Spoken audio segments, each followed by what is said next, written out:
formação um roteiro específico. Eu vou trabalhar nesse roteiro. Mas eu vou tratar disso primeiro dentro de uma perspectiva de cima para baixo, correto? Perspectiva que é complexa de baixo para cima. Porque a gente precisa aí desse ponto de partida, que é o ponto de partida que a gente já está entendendo. Eu estou entendendo, portanto eu preciso de um processo detalhado. Quando nós olhamos de cima para baixo, é uma coisa simples. Eu vou começar escrevendo dessa forma simples.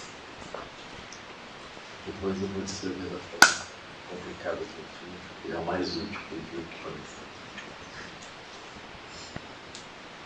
Da forma simples, nós podemos olhar esse argumento. A gente começa examinando o fato de que as nossas múltiplas experiências, elas não oferecem uma base segura para a gente apontar uma identidade nossa. Então, por exemplo, tudo aquilo que a gente toma como referencial para nós mesmos, a gente pode parar assim e pensar. Quais são os referenciais de nós mesmos? Se a gente olhar sempre referenciais cognitivos, emocionais, se a gente olhar internamente ou externamente, todos esses fatores eles são transitórios.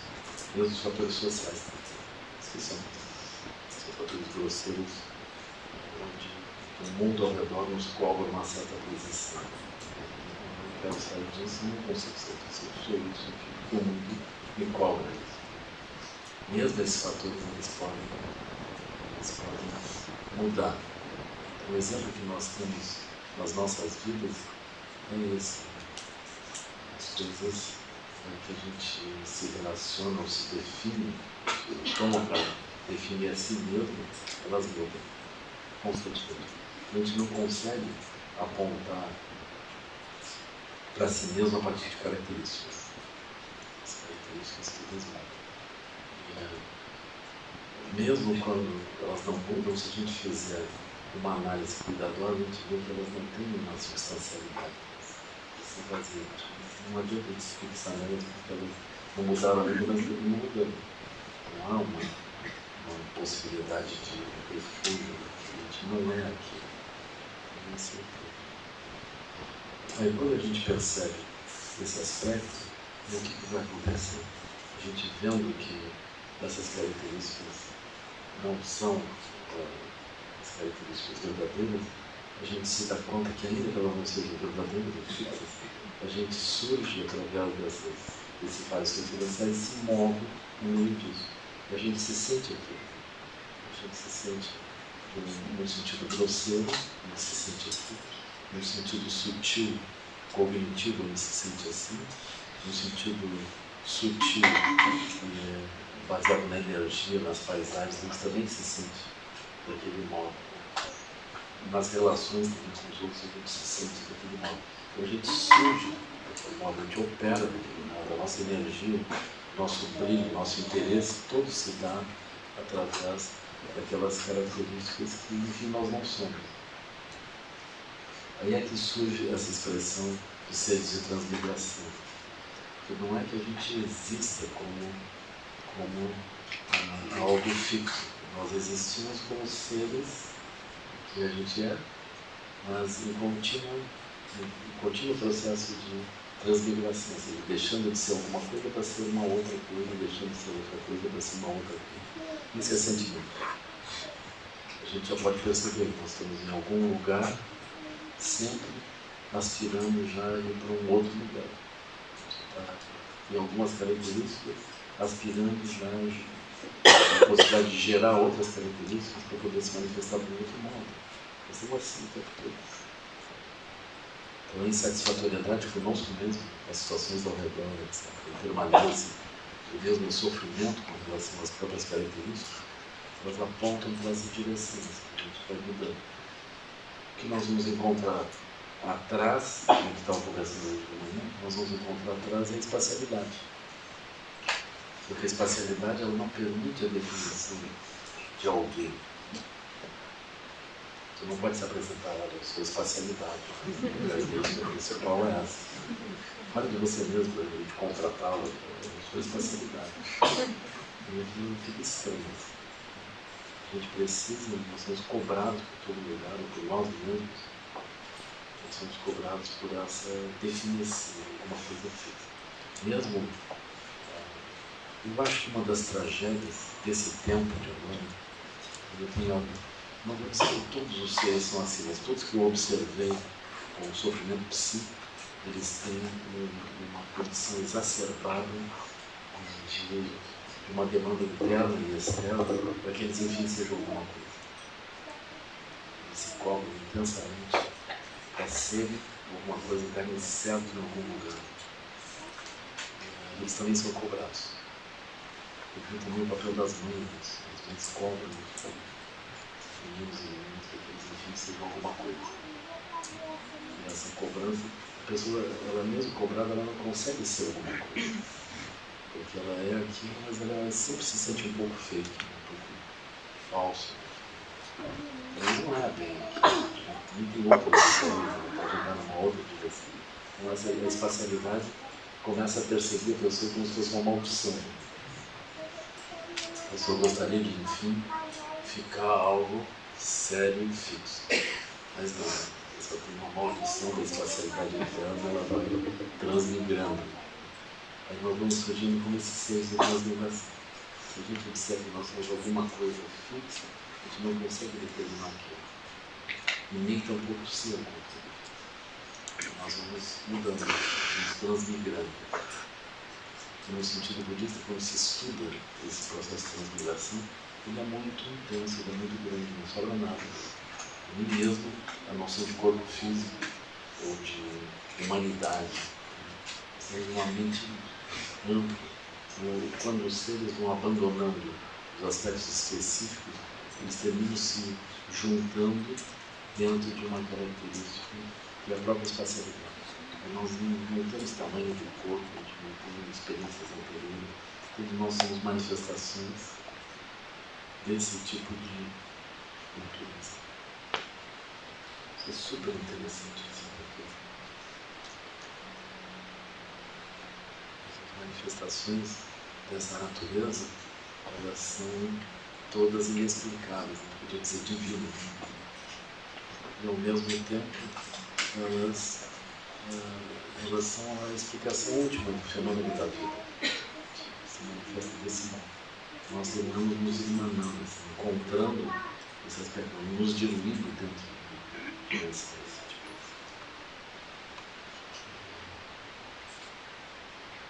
Então esse é o aspecto de cima para baixo. Nós olhamos essa espacialidade, a gente vê como que a espacialidade adota condições limitadas e como que essas condições limitadas manifestam as pessoas. Aí a gente entende. Mesmo que a gente tenha histórias para trás, a gente tenha vidas anteriores, a gente tem nessa mesma vida muitas situações psicológicas que a gente pode apontar como origem das marcas que a gente está manifestando. De fato, todas essas marcas elas são transitórias. Pode ser que seja interessante olhar o que passou em outras vidas, o que passou nessa vida.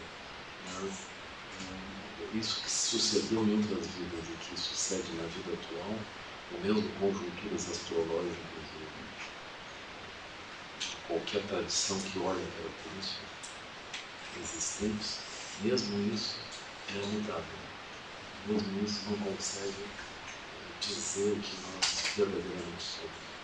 É melhor imaginar esse aspecto da espacialidade, e aí a gente vê as múltiplas características como características que se estabelecem por um tempo, são substituídas por outras em seguida.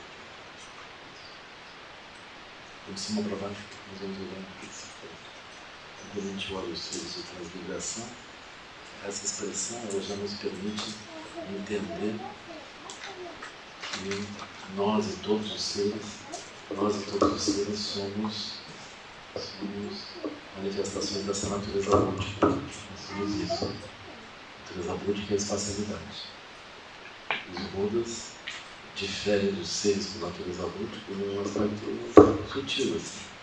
Os Budas, eles falam desde a natureza búdica. Os seres têm a natureza búdica, mas não falam desde a natureza búdica. Eles falam desde um conjunto de condicionantes que manifesta a identidade deles em situações particulares. Então, o estudo disso é super interessante. O estudo e contemplação desses aspectos.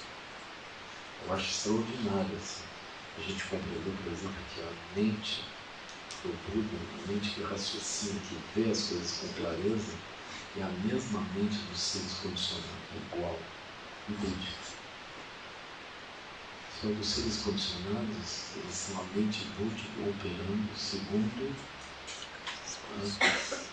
o conjunto de referenciais, nem vou dizer assim, conjunto de marcas mentais negativas, nada disso. Conjunto de referenciais específicos que a pessoa está utilizando.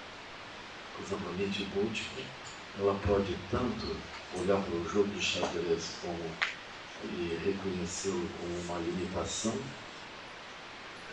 como a mente búdica pode olhar para o jogo de xadrez, tomar os referenciais do jogo e jogar o jogo.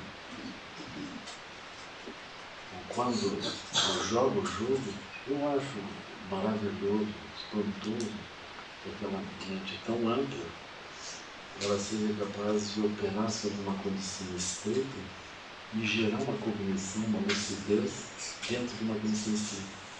Então, porque essa mente búdica, ela é capaz de operar não só num âmbito muito amplo, mas em âmbitos variados, construídos, ela constrói o samsara. E o samsara é quando nós estamos operando de forma estreita, nós nos esquecemos disso.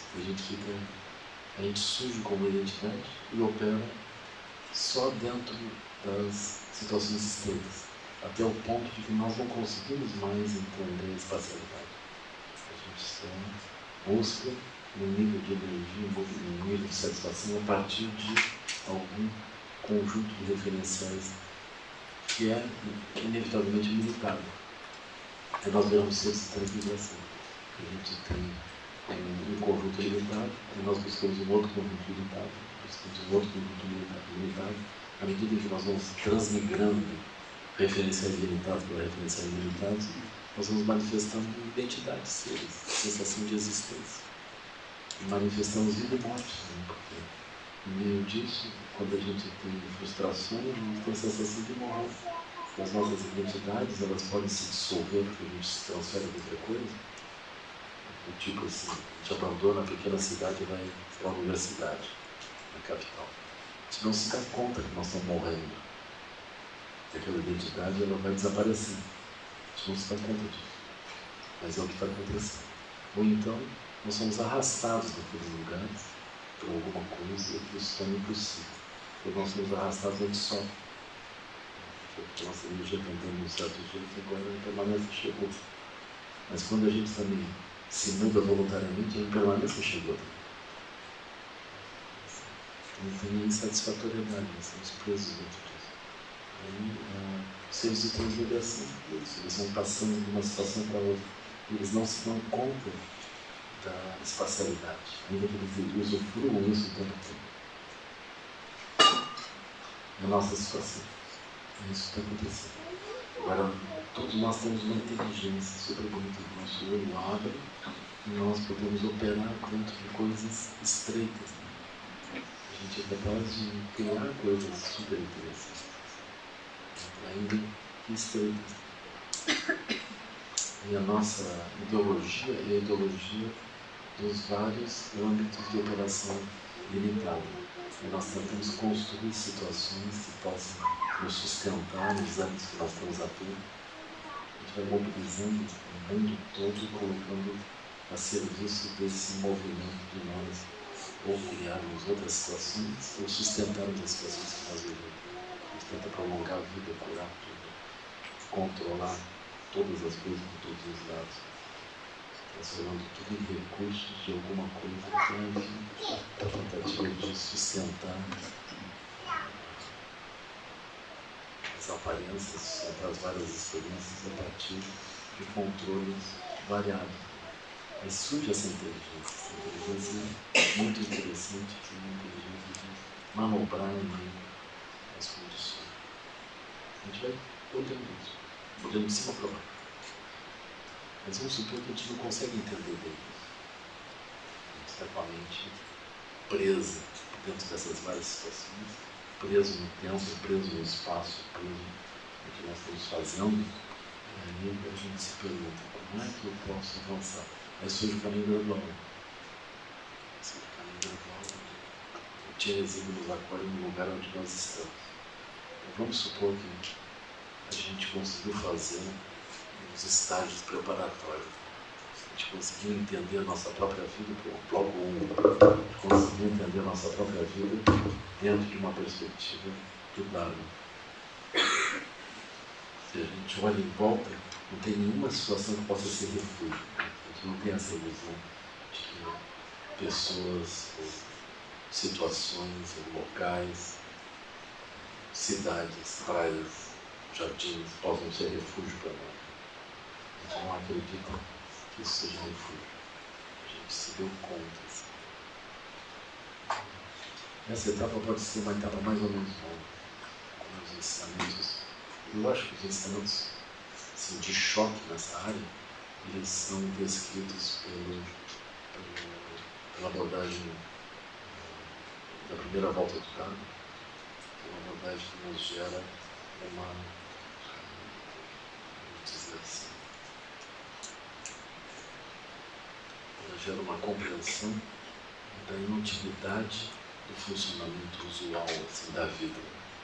A gente gera como que um amargor com relação a desperdiçar o tempo no meio da nossa vida. A gente aspira a atingir a liberação. A gente fica consciente disso. Pensa que realmente não vai. Se a gente andar um pouco adiante, a gente vai usar a abordagem Mahayana, que é quando nós entendemos o mundo reconhecendo que não só nós vamos ter dificuldade como temos tido, mas outras pessoas queridas também vão apresentar dificuldades. A gente não deveria simplesmente esquecer deles e tentar andar nós mesmos. A gente deveria dedicar o nosso esforço para ajudá-los também a ultrapassar isso. Essa abordagem Mahayana. Dentro dessa abordagem Mahayana surge ainda a possibilidade de a gente introduzir a visão extraordinária da realidade, entendendo a vacuidade. Não só nós temos o interesse pelo ser, mas a gente reconhece o mundo limitado e como que surgem os obstáculos. Quando a gente entender como é que surgem os obstáculos, a gente começa a ter mais capacidade de ajudar as pessoas a sair desses obstáculos. Uma visão um pouco adiante, derivada dessa visão mahayana, nós vamos compreender o aspecto mágico da realidade.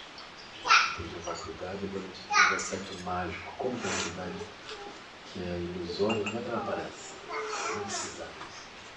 É um momento interessante, onde nós não temos mais propriamente uma oposição com relação às aparências, mas a gente tem uma apreciação de como essas aparências surgem para nós. A gente entende que nós só vamos obter liberação quando a gente realmente puder manter claro essa capacidade de ver o aspecto mágico da realidade.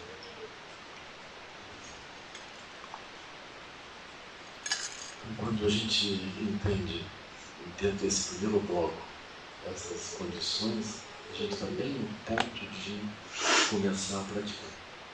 A gente se eu perder tempo para não me dedicar a resolver isso, eu entendi as coisas, mas continua tudo igual. Eu preciso praticar. Aí começa o segundo bloco. E nesse segundo bloco é que nós vamos encontrar os detalhes desse ponto de transmutação. E nesse segundo bloco a gente decide, bom, agora eu vou praticar. O primeiro aspecto que a gente vai se envolver é a chamada. Por quê? Porque quando a gente decide, agora eu vou praticar, isso significa motivação. A motivação é para ser. Se a gente tem uma compreensão da nossa vida a partir do Dharma, a motivação de ultrapassar os obstáculos vai estar sólida. Nós vamos andar. Se a gente não tem essa compreensão, é natural um tipo de experiência que é assim. No início, a gente pratica o Dharma quando visita o cérebro. As quartas-feiras, essas feiras, algum dia a gente vai lá, a gente senta, a gente diz, olha, isso tem feito muito bem, até profissionalmente em primeiro lugar. A gente tem a vida da gente, e a gente abre uma janelazinha, faz uma prática para a nossa vida melhorar. A nossa vida começa a melhorar.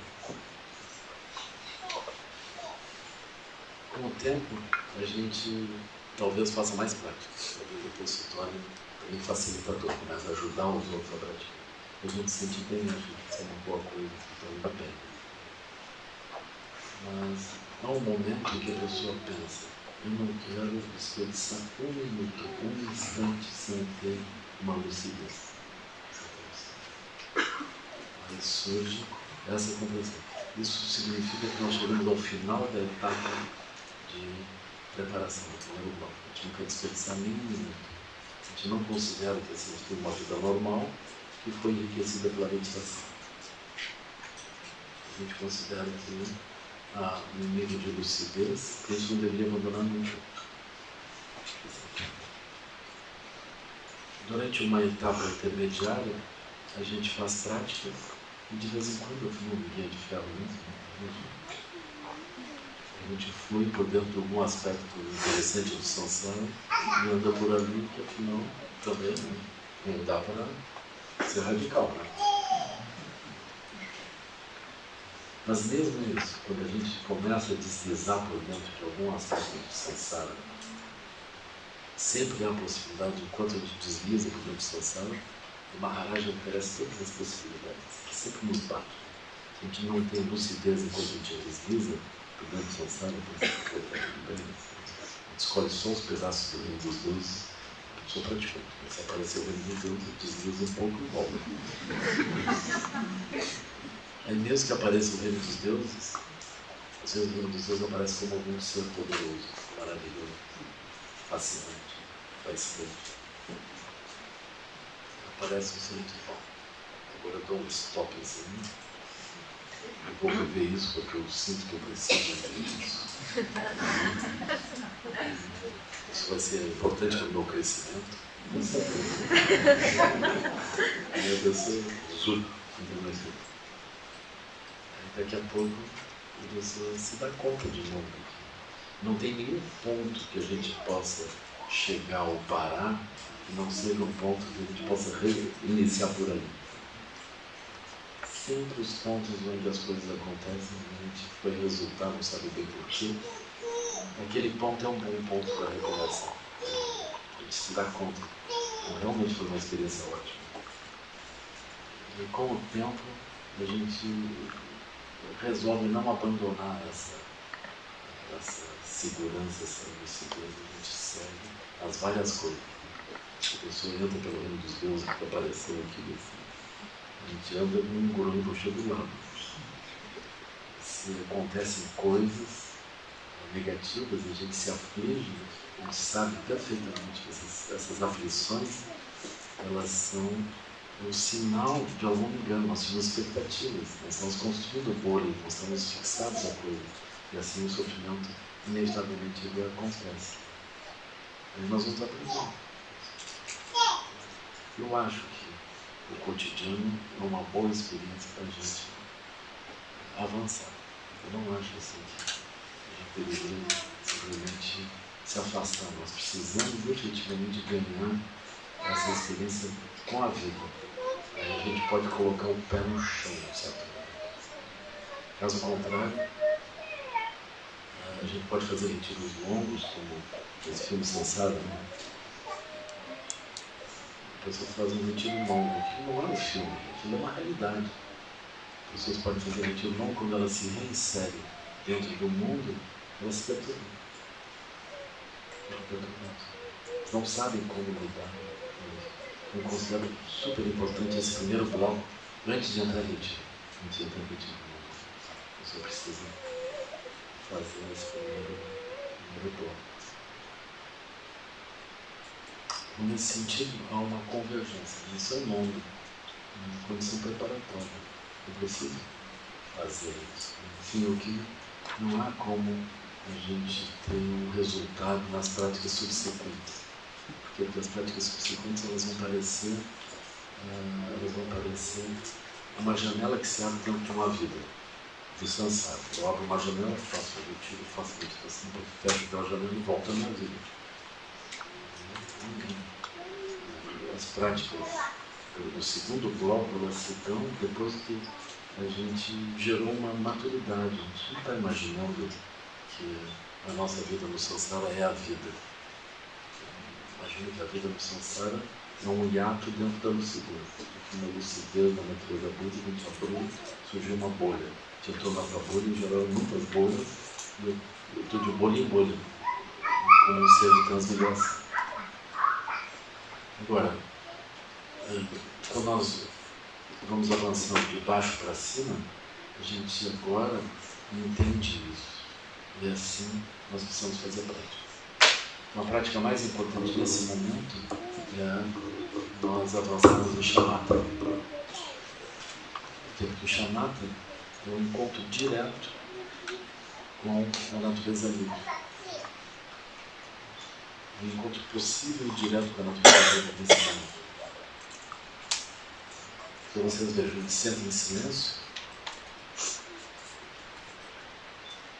Eu posso, dentro de uma perspectiva inferior, imaginar que eu sento em silêncio para ganhar uma aptidão.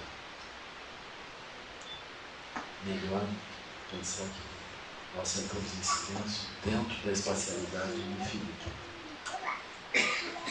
Essa é a sutil diferença entre shamatha e zazen. Se olharem zazen no zen, igualzinho do santo em silêncio.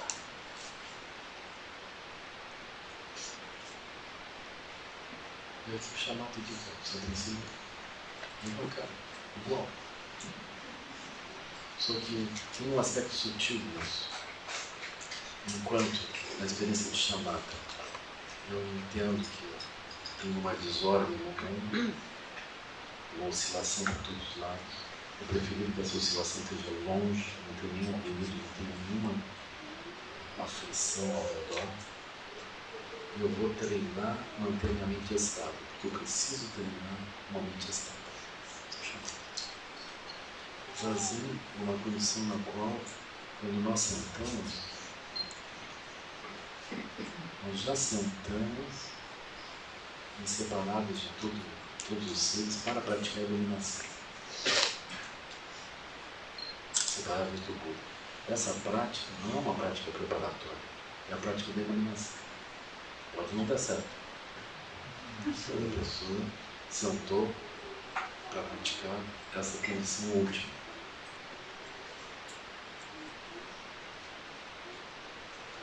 Mas não é como não dar certo, porque nós sentamos dentro da espacialidade, seria isso. Enquanto que o zazen, nós sentamos para manter a mente estável em um objeto. Localizo um objeto e tento manter a mente estável no objeto. Por quê? Porque como ela corre para todos os lados, então agora eu defino um objeto de foco. Para eu saber até mesmo se ela saiu ou não saiu. Mas se eu consigo prender a mente no objeto de foco, que pode ser de vários tipos, prendo a mente nesse objeto de foco, e eu lentamente vou disciplinando essa mente e o corpo e a energia para a capacidade de se manter em um único objeto. Eu vou precisar disso para depois focar outros objetos. Mas uma possibilidade é justamente essa. A gente sempre dentro dessa espacialidade.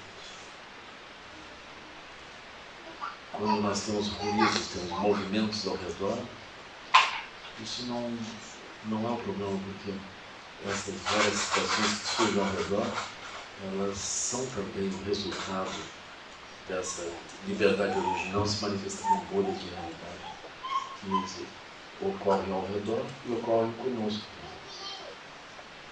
Então, se a gente consegue ver as múltiplas manifestações como manifestações dessa espacialidade, isso é uma boa coisa.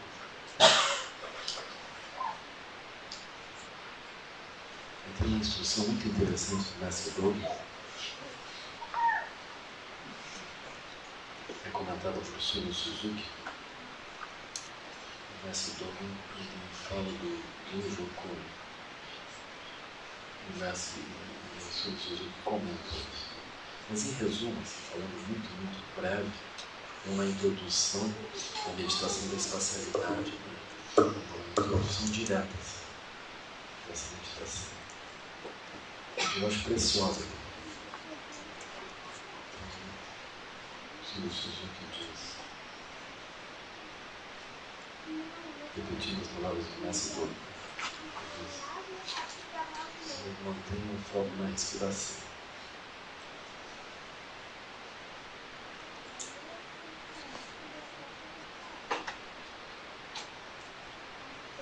Isso seria todas as instruções do Fukan Zazen, que é a meditação dos Budas, Fukan Zazen Guia, Fukan Zazen Guia da meditação dos Budas. É um bom título. Mestre Dogen, ele faz isso. Como é que os Budas meditam? Ele explica no Fukan Zazen Guia.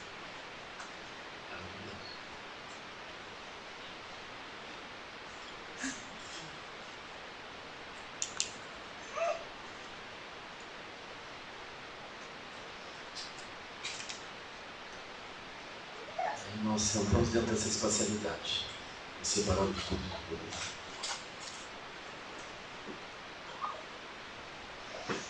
E agora nós inspiramos e expiramos.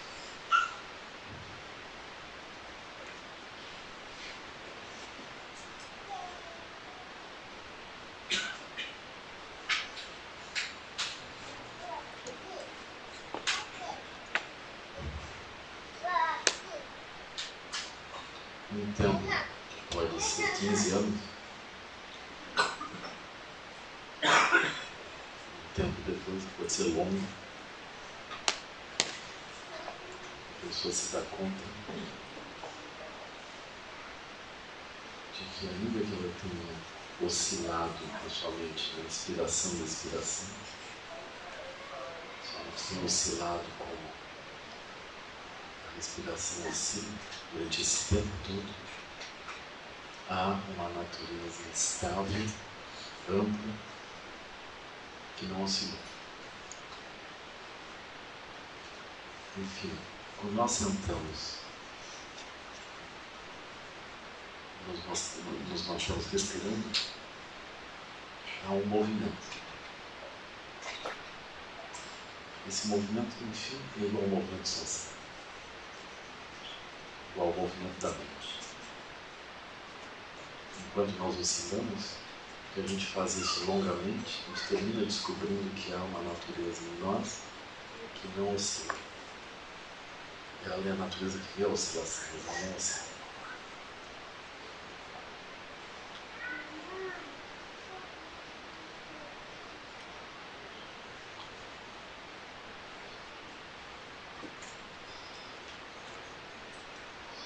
A reversão foi introduzida de modo direto, de modo super simples. Super simples. A questão não é assim, a respiração. Não, a questão é o espaço livre de onde nós vemos a respiração acontecer.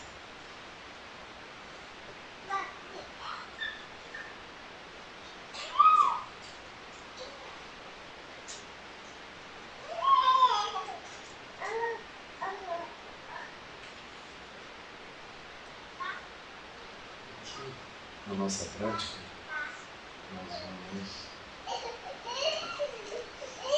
tentar acelerar isso.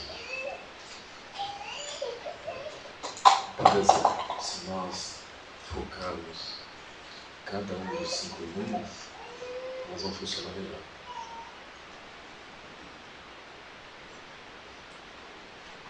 Uma característica dessa natureza, dessa espacialidade, é a energia. Projeta lá.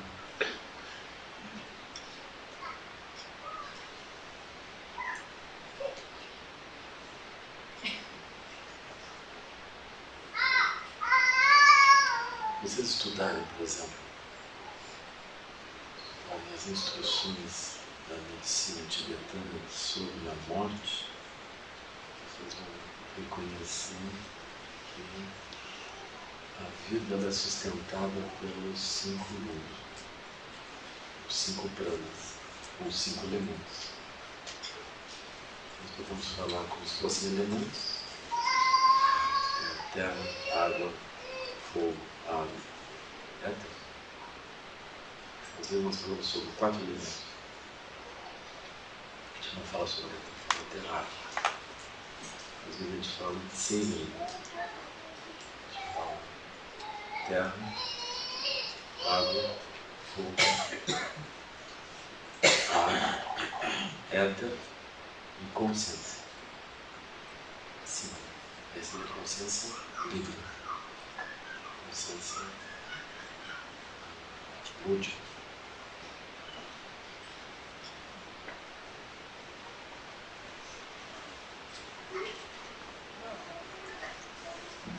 Eu vou seguir mais um pouquinho, porque se eu me perder aqui, aí eu estou preparando para concluir.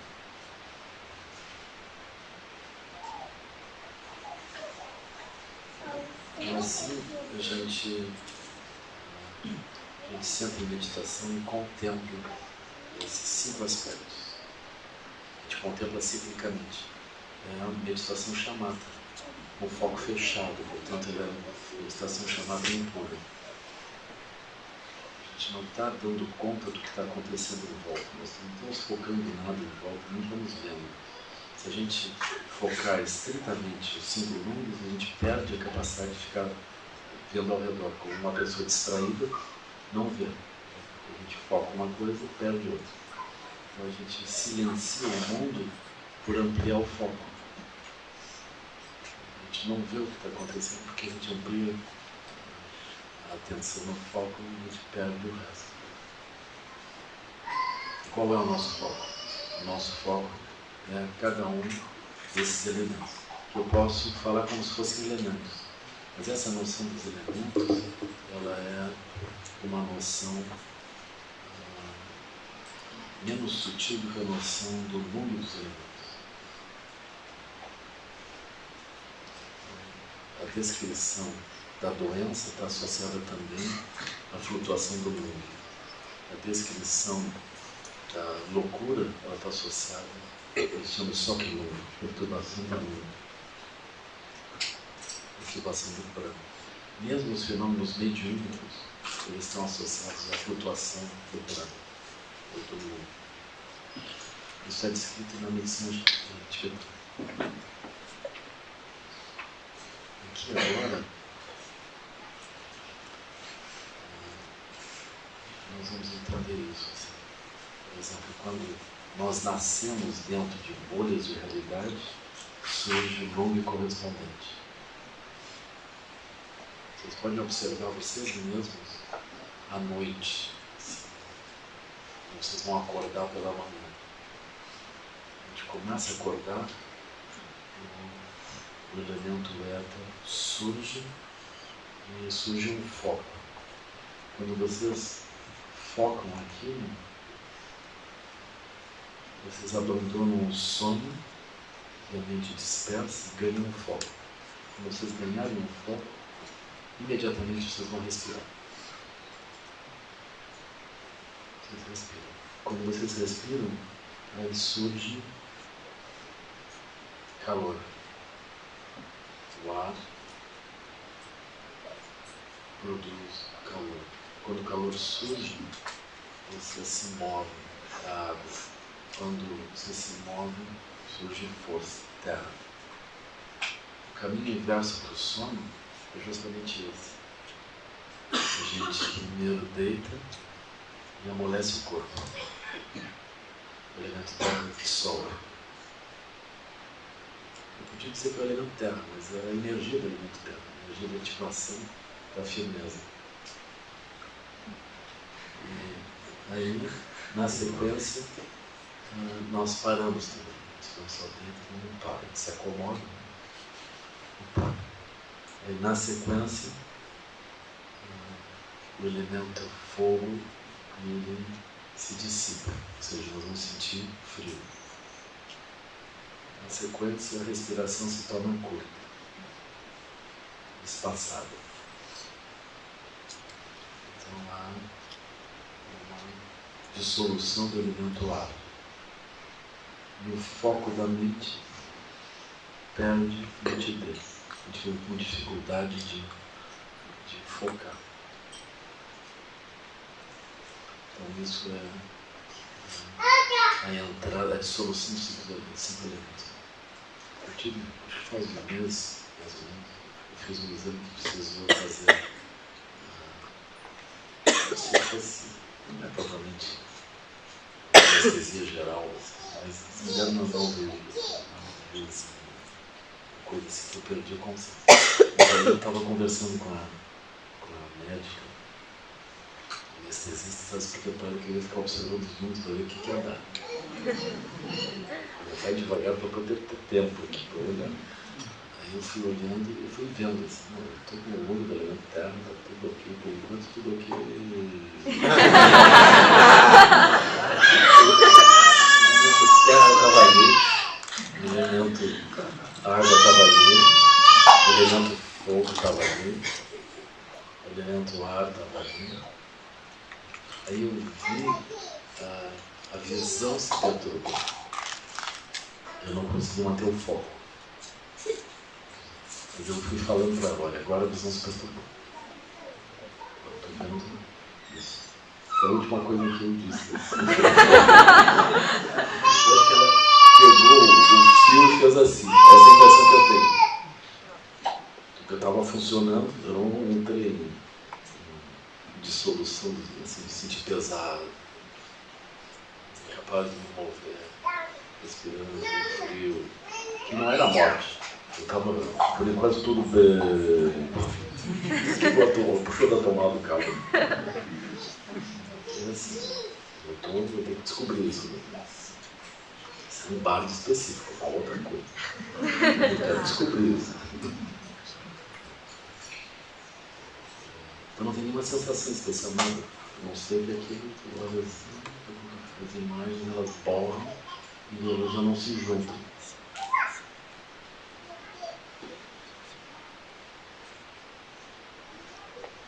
Mas, no que diz respeito à morte, como à vida, o engajamento das várias coisas, os 5 lumes é que regem. A gente é regido por isso. Então, aqui não se trata propriamente de um elemento que vai aparecer. Essa descrição de elemento é uma descrição sólida, parece que são elementos. Mas os elementos em si, eles não são elementos, eles são lumes, são ativação. Por ser uma ativação, eu posso comandar isso. A gente pode comandar. Então nós temos da espacialidade, nós podemos fazer surgir isso conscientemente e dirigir esse processo. Eu acho super importante isso. Aí vocês estão diante desse desafio cotidiano, assim, uma pia cheia de louça suja.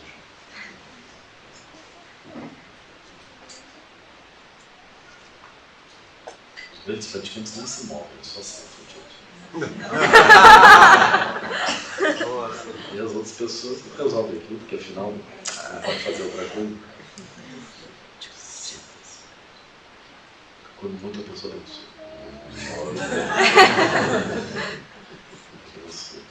Mas como é que a bênção pode ser dada?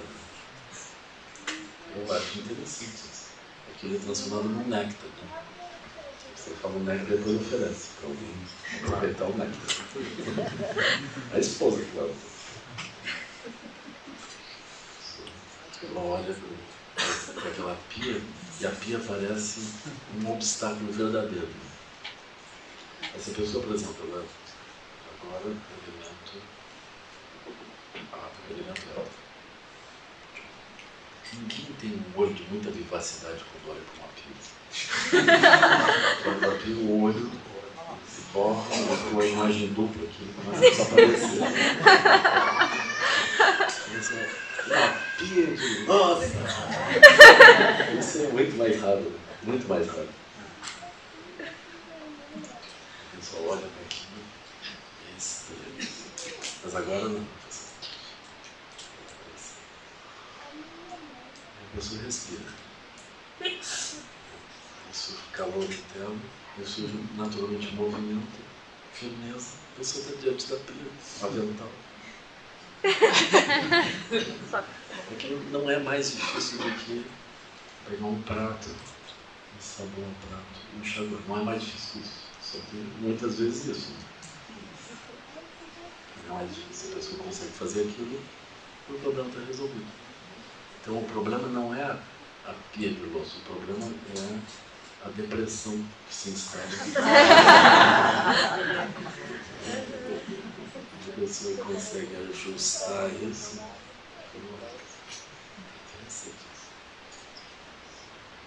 A gente começa a ver que os vários obstáculos na vida eles estão ligados ao movimento da energia. E nós é que comunicamos o aspecto de energia para os próprios objetos. A gente comunica sem perceber, comunica karmicamente. A gente olha para aquilo e se assusta. Mas aí a gente primeiro organiza a energia e depois se move. Então essa é uma boa sugestão. Então vocês vejam, não é um elemento que vai ter que vir de algum lugar. Quando eu receber o elemento saiu de algum lugar e veio para cá. Não é isso. Isso é um processo de ativação. Isso é um prana. Energia. Chi. A pessoa manifesta isso. A gente tem esse poder de manifestar ou não. Sob o ponto de vista do samsara, nós estamos no samsara quando os objetos é que determinam a energia que nós manifestamos. Isso é estar preso ao samsara. Aí eu fico correndo atrás de objetos específicos para que a energia se apresente. Essa é a situação, assim, em poucas palavras, em uma frase, que nós temos feito ao longo das múltiplas vidas. A gente fica correndo atrás de objetos e situações para a energia aparecer de um certo jeito. É isso. Agora aqui, nós primeiro nos conectamos nessa dimensão ampla. A energia está presente, nós podemos andar nas várias situações sem que ela flutue. Esse é o nosso treinamento. Esse treinamento começa com um chamado. A gente senta, é necessário que a meditação não seja interessante. Não tem nada. Ela é completamente comum, não tem nada a fazer aqui. Só sentamos. Enquanto a gente senta, daqui a pouco não tem mais nada para olhar. Na parede, todos os pontinhos da parede, todos os buraquinhos já foram olhados. Não tem mais nada para olhar.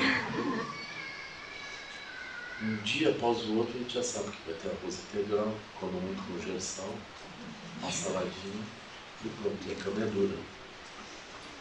E a comida é ruim. Nada excitante. Não vai acontecer nada pelos próximos 5 anos. Situação grave. Quem descreve bem isso é o pessoal do Zen. Por exemplo, Moriyama Roshi escreveu. Estava sentado, o pessoal foi embora. Não estou achando muito produtivo esse retiro. Acho melhor ir embora. Aí foi lá e falou para o mestre: mestre, eu não tive uma ideia. Eu vou embora. Aí o mestre Zen, não importa o que ele diz alguma coisa furiosa. Aí ele voltou para o lugar sentado. Um pouco o mestre se distraiu, ele foi embora. Caminhou quilômetros e quilômetros no meio da neve, pelo Ju. Ele chegou no mestre dele, o mestre do retiro. Lá fez prostração para o mestre: me proteja, estou sendo perseguido. O mestre: pode ficar tranquilo. ficou uma semana, agora volta pro retiro. Tá. Aí ele voltou assim. Aí tinha uma monja lá em Recife, ela do toco da Santa, ela me contando. Eu me retiro. Então, assim, cada vez que eu ouvi o ônibus parar da próxima, assim, agora que eu vou. Ela perguntando, meu filho chegou. Então esse é um fenômeno que ataca os praticantes. Fora. Uma respiração e outra me levanta no olho. Não está acontecendo nada aqui. Então esse fato é super importante. A pessoa está sentada, não acontece nada. Se estiver acontecendo alguma coisa, não há problema. Entre as coisas que podem acontecer, a pessoa pensa, eu acho que eu estou precisando de óleo de castanha. Uma alga combo. Eu estou precisando de shiitake. Eu acho que eu estou com uma pequena doença no ombro que eu preciso fazer shiatsu. Aí a pessoa vira médico de cinema o tempo todo. Faz uma pós-graduação em culinária.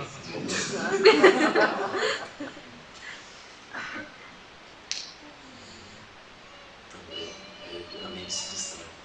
A gente tem que ficar sem nada. Eu acho que aqui no Brasil falta um inverno longo. Para longe. 6 meses. Vem um inverno, a pessoa bota o outro dentro de uma caverna, o lado de fora é desanimador, não tem o que fazer, tem que ficar ali dentro.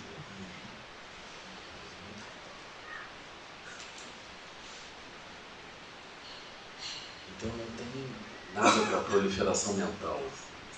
Proliferação mental significa ideias que produzem energia. Isso está ali. Dia após o outro. Nos livros se diz, o Buda meditou 6 anos. Você está achando 6 meses muito? O próprio Buda meditou 6 anos. Ah, isso é horrível. A gente vai ter que meditar no mínimo 6 anos.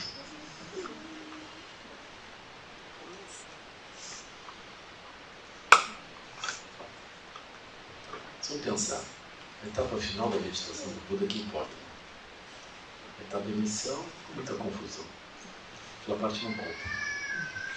Só conta depois que ele sentou debaixo da árvore borde e atingiu a iluminação, que foi uma semana.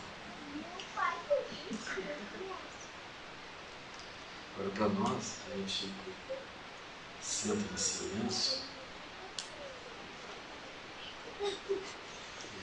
O aspecto mais importante da meditação é o fato que nós vamos guardar a energia independente do que estiver acontecendo. Nós vamos manter a energia. O aspecto cognitivo, o que a gente sonhou, o que pensou, isso não é muito importante. Quanto mais importante é esse encontrar direto com o samsara. O samsara ele vai tentar nos arrastar, fazer a energia flutuar. E nós mantemos a energia.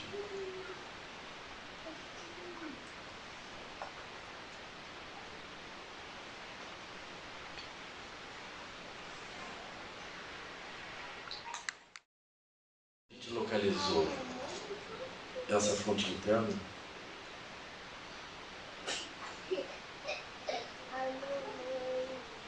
Aí o passo seguinte é chamar pura. A gente, com essa fonte interna, a gente se abre para os fenômenos sensoriais. A gente tenta ouvir o que está ao redor, tenta cheirar os cheiros que estão ali, fica consciente do contato físico. Olhos, ouvidos, nariz, língua, tato e mente. A gente não oscila propriamente, não oscila a energia, se mantém estável. É uma prática super importante. Isso já é a prática de ação de poder. Ou seja, diante das coisas nós não oscilamos. É super importante. A gente não tem condição de se relacionar com o samsara se não tiver essa habilidade. Caso contrário, as coisas aparecem e nos arrastam.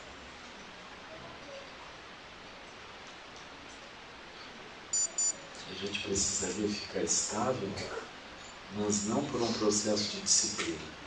Ficar estável porque a energia está estável. Se a gente ficar estável por um processo de disciplina, nós vamos ficar amargos, a gente vai ficar cansado. Tem alguns praticantes que têm essa definição. Você viu no Zen também. A pessoa escrevendo assim, ela fez um retiro de alguns dias, depois ela diz, eu fico muito irritado no retiro. Muito irritado. Ela é esgotada, ela precisa 1 ou 2 dias para se recuperar do retiro. Ela come pizza, toma cerveja, vai à praia, enfim, se equilibra de novo. Não aguenta retiro. Então isso não é um bom sinal. A pessoa deveria entrar no retiro, ela sai do retiro com mais energia, com mais estabilidade, com mais clareza na mente. Ela não sai com menos clareza, ela não sai para agora se equilibrar de um outro jeito. Ela sai equilibrada.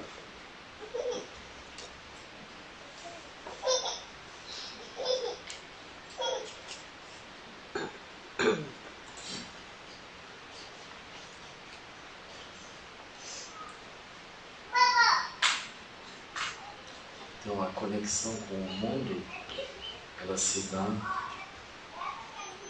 mas ela não perturba. Então esse é o treinamento de shamatha pura.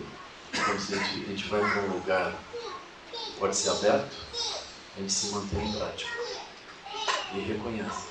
Aí se a gente quiser ir mais profundamente nisso, tem uma listagem de lugares que a gente poderia meditar. São lugares que causam impacto, todos eles causam um impacto. O Longchenpa, que é esse grande yogi da tradição, codificador da tradição índica, Longchenpa lista esses lugares. Ele começa descrevendo as florestas. Diz que as florestas são mais encantadoras do que o reino dos deuses. A gente senta dentro da floresta e começa a perceber a vida toda se mover. Você mantém o equilíbrio, aí tem aquele movimento todo.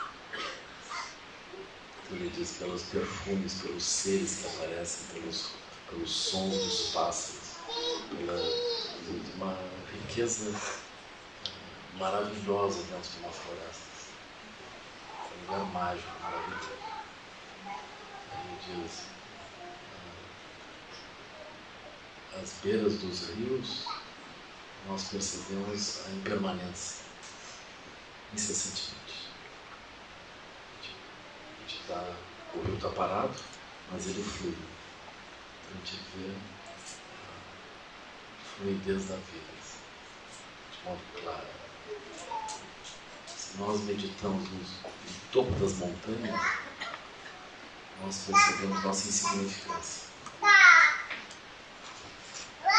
Nós meditamos nos cemitérios, a gente percebe a inevitável finalização da vida, o inevitável ciclo do mundo condicionado.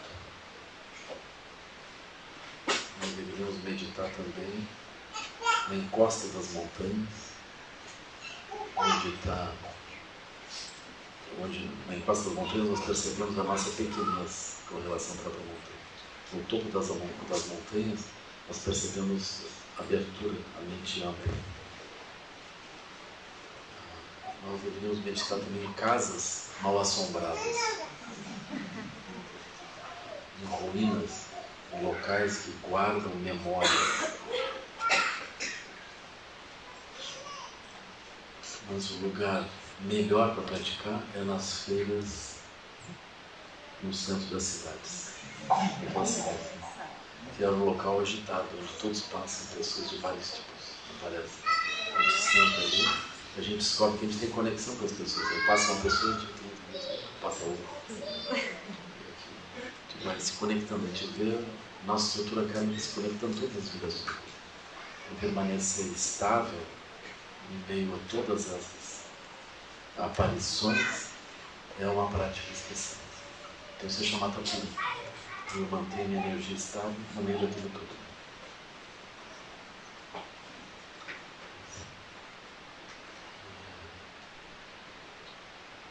Então isso seria uma forma mais extensa de praticar Shamatha pura. Agora, se nós avançamos em Shamatha pura, na sequência nós poderíamos praticar Metta Bhavana. Seria importante praticar isso. Ou se não, Metta Bhavana, aqueles que estão dentro do Vajrayana praticam as suas deidades tutelares. Por exemplo, pode praticar Chinezita, praticar Tara Branca, Tara Verde, Tara Vermelha. De modo geral, as pessoas que entram pelo Vajrayana vão praticar alguma dessas deidades, ou o próprio Buda Sakyamuni. O que significa isso? A pessoa dentro dessa prática, ela vai praticar Metta Bhavana. Não importa se a prática de Chinezita, Aryatara, ou qual seja. Porque a pessoa vê brotar de si a intenção de que o outro seja feliz, supere os obstáculos, encontre as causas da felicidade e se livre do sofrimento, das causas do sofrimento. A pessoa é essencialmente faz isso. Todas as sadhanas de prática fazem a mesma coisa. Assim, nós sentados em silêncio, não só não nos perturbamos, como agora nós começamos a dirigir a nossa mente segundo uma sabedoria de Sambhogakaya. Nós escolhemos, em vez da gente olhar para os seres que estão cruzando e pensar, isso aqui seria bom para isso bom para aquilo, isso, alguma coisa assim, que pertence ao samsara, a gente olha e não vê esses seres como fonte de refúgio, como alguma coisa que eu quero usar como um instrumento, ou alguém que eu queira que me acolha, me pegue, me cuide. Nós olhamos esses seres como seres que estão presos dentro do samsara, operando dentro de suas bolhas de realidade limitadas. E nós olhamos para eles e dizemos que eles sejam felizes, que eles superem o sofrimento, encontrem as causas da felicidade, superem as causas do sofrimento. Nós olhamos assim para eles. Essa é a nossa prática. E com isso, nós vamos purificando as relações do samsara. Porque as relações do samsara é quando nós olhamos para os outros seres e a gente imagina que seria ótimo lá em casa. Para isso, para aqui. A gente começa a olhar com esse olho utilitário. É muito comum nós olharmos uns aos outros sem o olho utilitário. O olho utilitário é uma característica do samsara. A gente já surge um plano, uma bolha de realidade, porque aquilo avance numa certa direção. Então, aqui nós não estamos fazendo isso. Estamos fazendo uma purificação do samsara. O nosso olhar, a nossa inteligência purifica quando a gente é capaz de olhar para o outro sem imaginá-lo preso a alguma coisa ligada a projetos flutuantes, limitados. A gente reconhece que aquele ser tem uma natureza ilimitada, ele pode encontrar felicidade, ou seja, ele pode sair desse samsara. É super importante isso. A gente olhar pai, mãe, marido, esposa, olhar com esse olho. Você experimenta esse olho. Pegar o marido e olhar com esse olho. Ele pode atingir a iluminação. É incrível. É inacreditável. Mas ele pode atingir a iluminação. O Buda disse que é. Mas talvez o Buda tenha dito porque eu não conhecia. Isso não dá. Mas ele pode atingir a liberação. Por quê? Porque o que está acontecendo com o outro é muito simples. Ele tem uma natureza livre, não está operando torcedor do Vasco. Fazer o quê? Então, ele está com a mente estreita. Só que quando ele está com a mente estreita, ele pensa que a mente é super ampla. Não é incrível isso? É maravilhoso, né? É samsara assim. A pessoa está dentro da bolha, a bolha é o mundo inteiro. Mas a pessoa pode se dar conta disso. A pessoa pode acordar para aquilo e ultrapassar isso. Pode. Então a gente espreita, tipo, sim, isso. A gente pode estar olhando para um filho, está preso em alguma coisa. Não é muito fácil a gente ver o outro livre. Porque o nosso olhar é um olhar de diagnóstico. A gente olha as prisões. É muito comum vocês falam com eu estava pensando em fazer um retiro. Você já pensou que você tem filhos, tem marido, tem trabalho, pode olhar tudo que não serve para olhar. Não, então vamos pensar se o retiro seria bom ou não. Por partes, assim. Eu gostaria de atingir liberação. Você já pensou?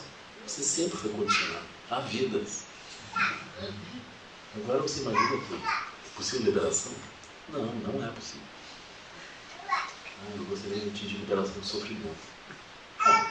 O samsara inteiro, olha em todas as direções, só tem sofrimento. Então você vai ser a cereja que vai atingir liberação do sofrimento. Gostei dessa. A gente começa a olhar a impossibilidade. É muito comum isso. Mas o fato é que nós temos uma natureza livre. Nós estamos constantemente manifestando liberação. Então, mesmo o vascaíno, quando o Botafogo, por exemplo, perde, ele não tem sofrimento. É verdade? Isso é um fenômeno super importante.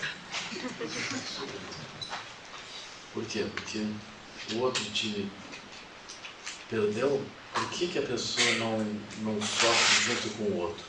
Ela não está naquela bolha. Ela está liberada daquela bolha. Porque existe uma vastidão de sofrimentos por todos os lados. A gente não está sofrendo toda a vastidão do sofrimento. Nós estamos sofrendo dignamente o nosso sofrimento. Nós estamos liberados do outro sofrimento. Por que nós estamos liberados do outro sofrimento? Porque a gente não está na outra bolha. A gente não está liberado no sofrimento enquanto conceito. A gente não está, porque a gente está sempre com um sofrimento específico. Mas a gente não está nos outros sofrimentos.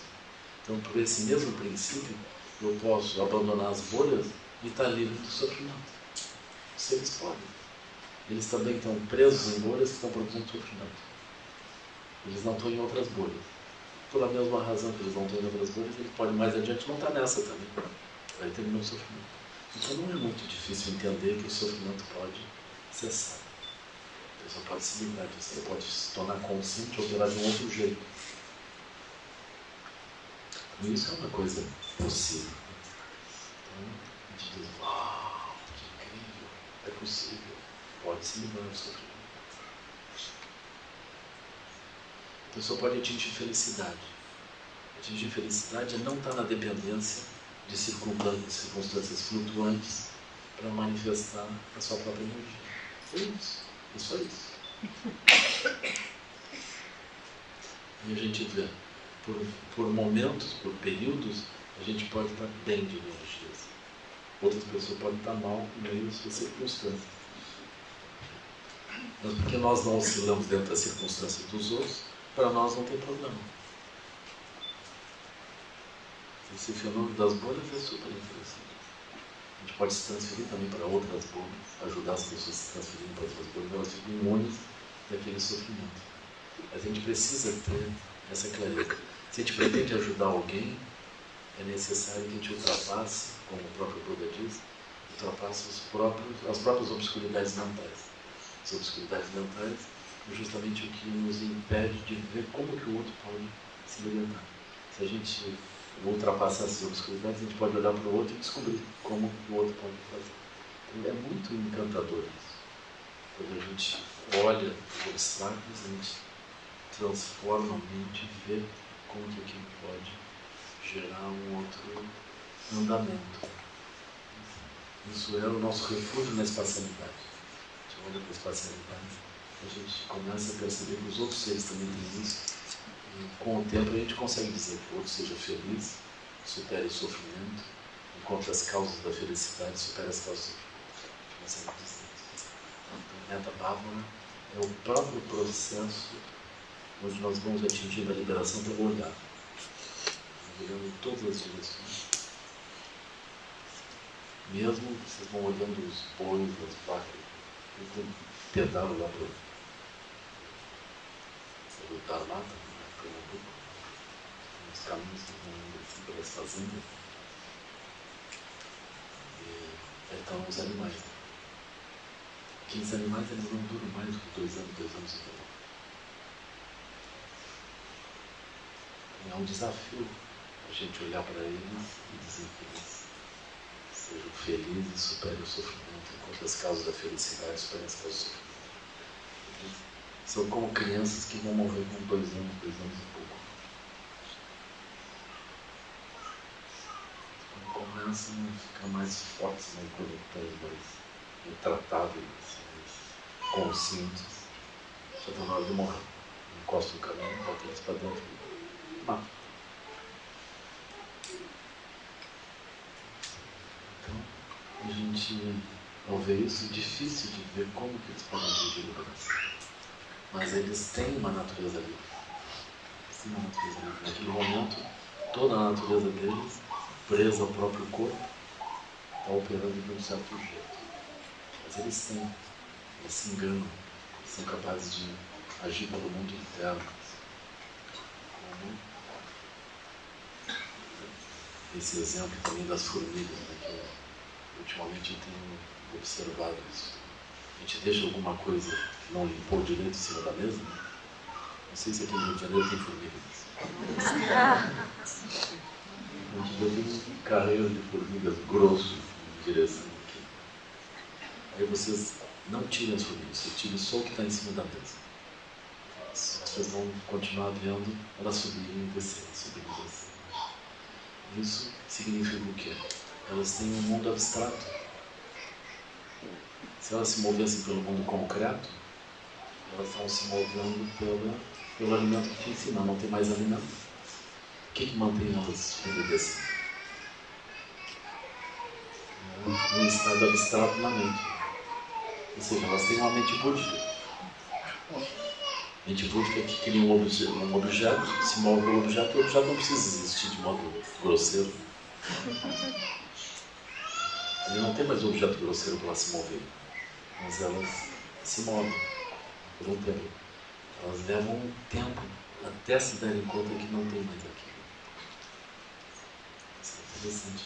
A gente medir esse tempo. O cientista vai medir esse tempo de responsividade.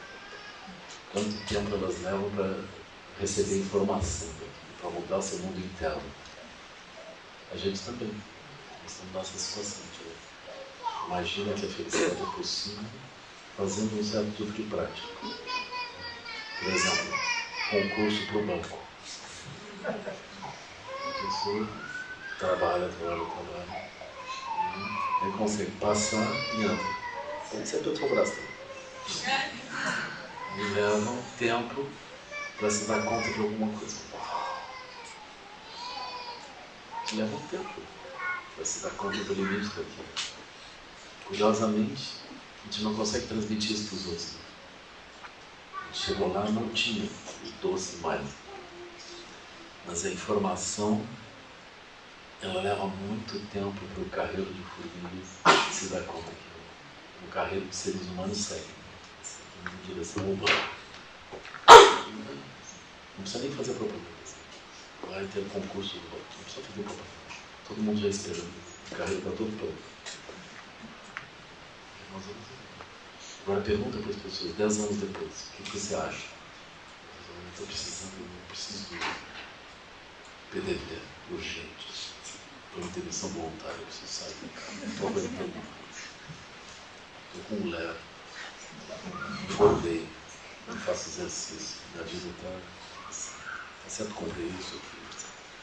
Eu estou achando péssimo. A pessoa é assim.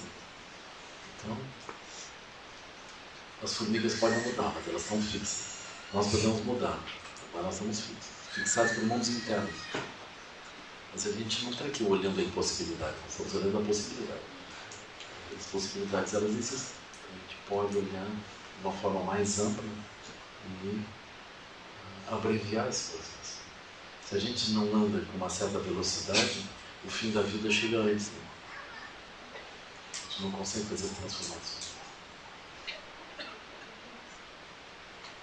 Então vocês imaginem uma situação na qual a ponta do carreiro está a 5 quilômetros. Uma formiga consegue, na sua vida, caminhar 3 quilômetros. Então, ela, internamente, ela tem algum lugar que ela quer atingir, mas ela não vai atingir. Mas ela guarda aquilo, vai indo, a vida se escapa. E as outras vêm atrás, buscando aquilo. Então, nós também, nós vamos nos movimentando desse jeito. Mas aqui, nós estamos olhando desse modo. Ou seja, a liberação é possível, a felicidade é possível. Nós podemos encontrar liberação do sofrimento, encontrar a felicidade, superar as causas do sofrimento, encontrar as causas da felicidade.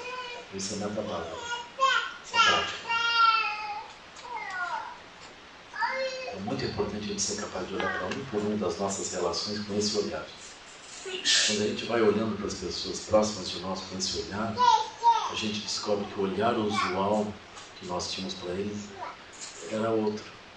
É muito comum que o olhar usual, mesmo para filhos, esposa, marido, etc., pai e mãe, seja um olhar ligado a um processo utilitário. Um olhar utilitário para os outros. Aí nós entramos no Prajna Paramita. No Prajna Paramita a gente vai estudar linha a linha.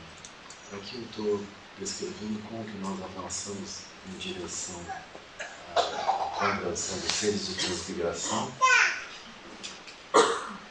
através do processo gradual de baixo para cima, que eu já expliquei de cima para baixo. E nós vamos avançando pelo Prajna Paramita. O Prajna Paramita é super importante. Ele vai trabalhar com o conceito dos 5 skandhas. Os 5 skandhas, eles estão aqui dentro do Mahayana, mas eles pertencem ao ensinamento da primeira volta do Dharma. O Buda fala sobre os 5 skandhas da primeira vez, não é dentro do Prajna Paramita. Os 5 skandhas são apresentados na primeira volta do Dharma como componentes de nós mesmos. Ou seja, eu sou forma, eu faço existir através da forma, da sensação, percepção, formação mental e consciência. Isso são manifestações de mim mesmo. O que eu sou? Eu sou forma, sensação, percepção, formação mental e consciência. Essa é a primeira abordagem. Essa é a vacuidade do eu. Então, essa vacuidade de cada um, a vacuidade do eu, ela é trabalhada na primeira volta do Dharma. Aí surge, no Mahayana vai surgir a vacuidade do outro. Então, quando eu me refiro a forma, sensação, percepção, formação mental e consciência, estou me referindo a um processo inseparável entre o observador e as aparências ao redor, os objetos.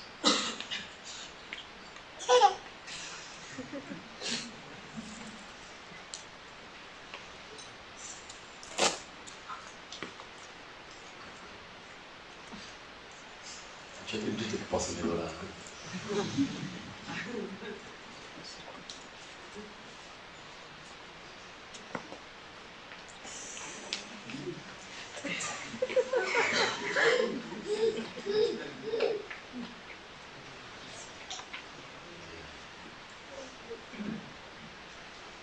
A gente começa estudando, vai estudando as formas. Dentro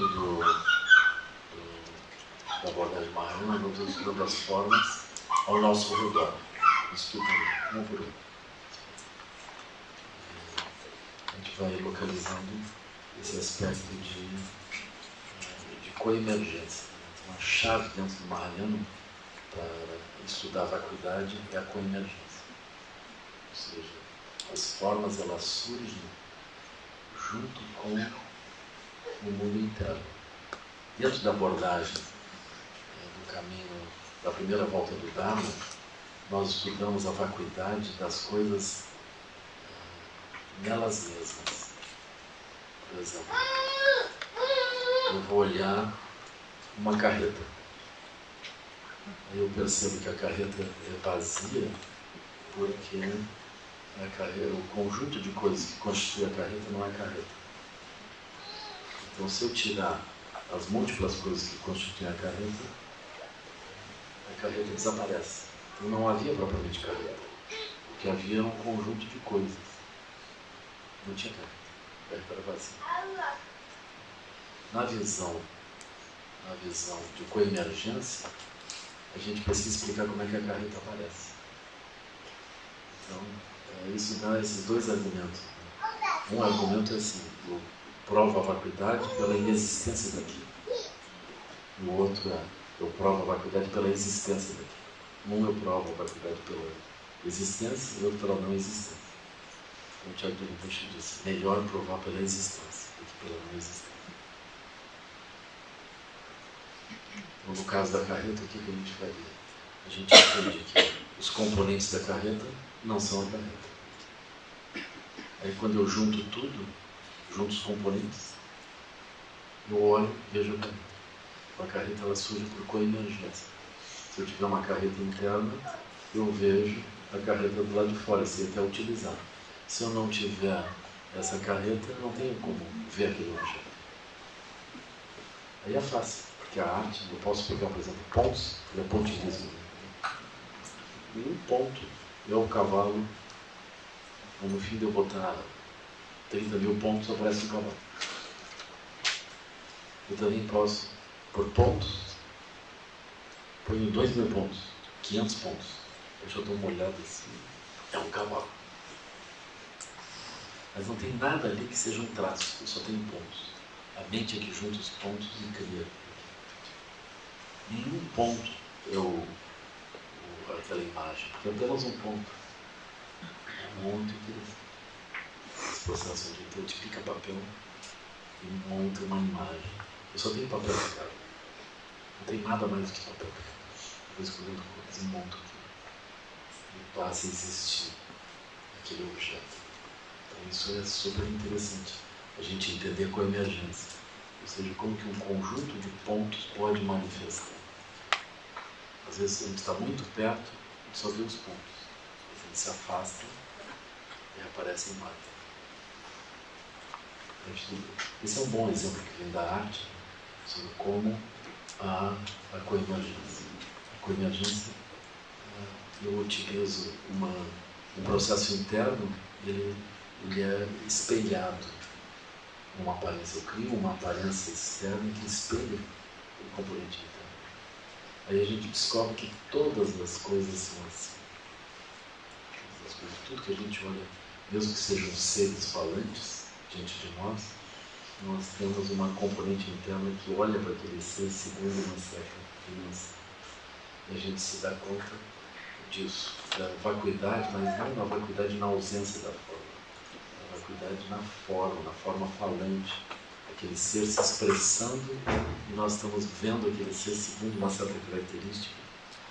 E essa característica estabelece a relação com a pessoa. A gente pode estar muitos anos na conexão com a pessoa, a gente não consegue olhar a pessoa senão desse jeito limitado. A gente vai juntando os pontos e constrói aquilo. Essa noção de juntar os pontos é também assim, a gente junta várias experiências que a gente teve com aquela pessoa como se fossem pontos. Aí a gente cria uma imagem da pessoa. As biografias são mais ou menos isso. Mas não só as biografias.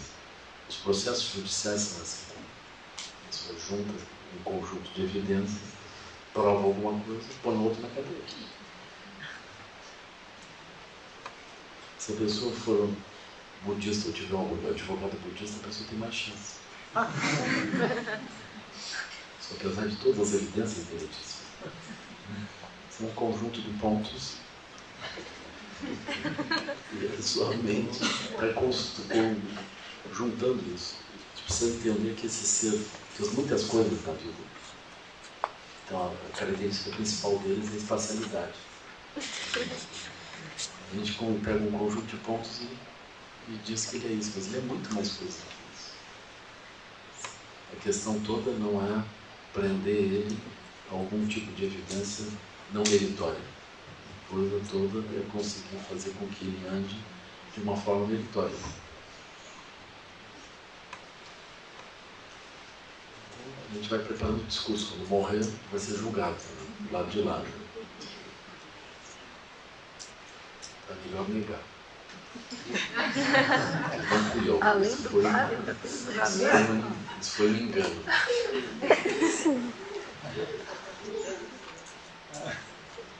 Eu vi agora o Henrique Lemos uma reportagem do New York Times Magazine, super interessante, comovente. 20 anos atrás houve essa guerra entre os Tutsis e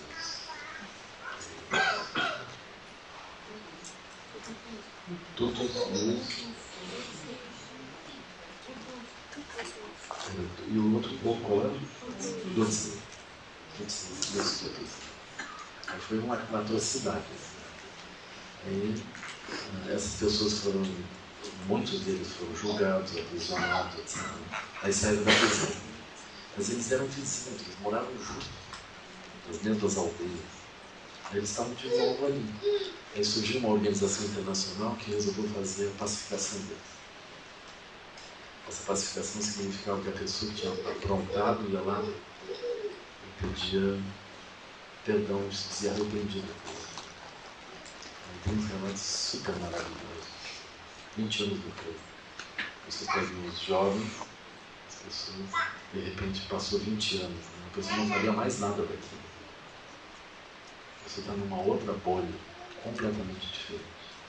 Ela vai lá e diz: eu matei seu marido, eu matei seus filhos, destruí a sua casa, eu lhe peço perdão. Uma outra pessoa que odiou durante 20 anos aqui, eu já conhecia aquela pessoa de antes, né? Eles eram todos vizinhos. A pessoa diz: eu perdoo você. É muito maravilhoso, muito especial. A gente precisa desse processo. Agora nós estamos levando 50 anos também de terapia. Aí teve esse tempo. Isso não é muito fácil. Aí as relações com os judeus também na Europa, a perseguição dos judeus também. Essa pacificação faltou. Os judeus e palestinos que se mataram, os libaneses, esses povos todos que se mataram uns aos outros. É possível a gente chegar e pedir perdão para o outro e, enfim, construir um outro tipo de relação. É interessante ver aquelas pessoas super humildes, Ruanda, eles manifestando essa grandeza, essa capacidade de perdoar uns aos outros. E tinha uma senhora ali também, que perdeu todos os filhos. Ele diz: eu olho esse, que tinha sido a pessoa que matou tudo, eu olho ele como meu filho. Quando eu decidir alguma coisa, eu chamo ele vem e faço tudo comigo. Se tornaram amigos. Porque eles foram dominados por um tipo de febre. Né? Aí uma das pessoas diz: não, ele estava dominado por um processo maligno. E agora ele está livre disso. É interessante ver. Isso é a bolha. O processo judicial deveria convergir para alguma coisa assim. E não para o contrário, que é a culpabilização e colocar o outro, fixar o outro como um ser terrível. A gente deveria de algum jeito curar. Tá certo que lá em Ruanda, né, é um lugar super humilde. As pessoas talvez sejam todos analfabetas. Então, eles conseguiram isso. Eles também tiveram os processos judiciais. Depois da pena, essas pessoas elas passaram por isso. É interessante. Então isso é possível, por quê? Porque nós não somos aquilo. Mesmo que a gente tenha feito coisas monstruosas, nós não somos isso. Nós somos essa natureza livre. A coisa monstruosa que nós manifestamos é a nossa doença. Que não é uma doença, é tipo uma loucura. A pessoa foi acometida pela bolha. Encontra um nome bom para essa doença. Eles fazem aquilo, depois são reincidentes, alegres reincidentes. É muito bonito isso.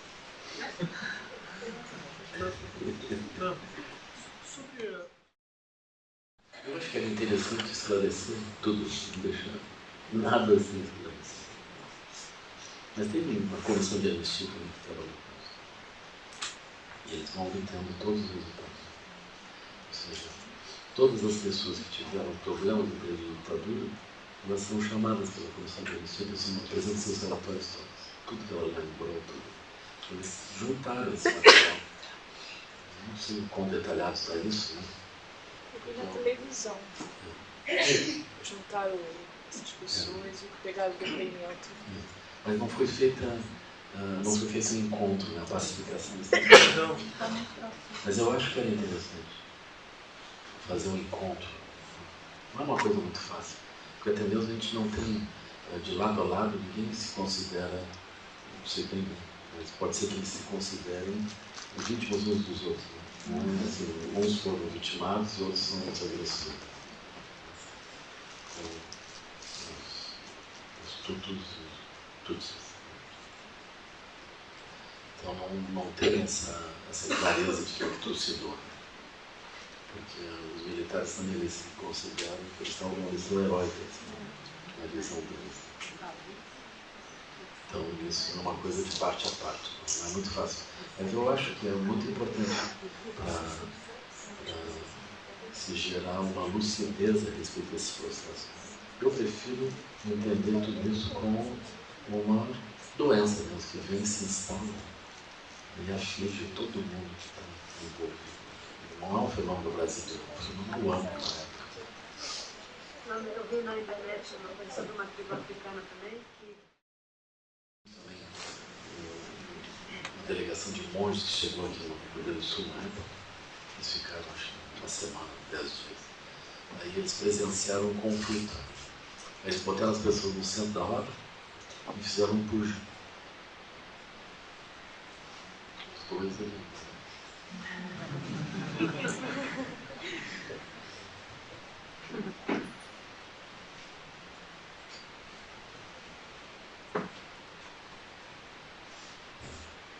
Então esse ponto é super importante a gente entender, esse ponto da bolha, uma coemergência. E as coisas surgem, elas têm realidade, elas são densas, notórias, mas elas são hidrantes. A gente precisaria ter essa capacidade de olhar para os outros que estão dentro das bolhas e ver eles além daquela bolha. Isso faz parte do nosso treinamento.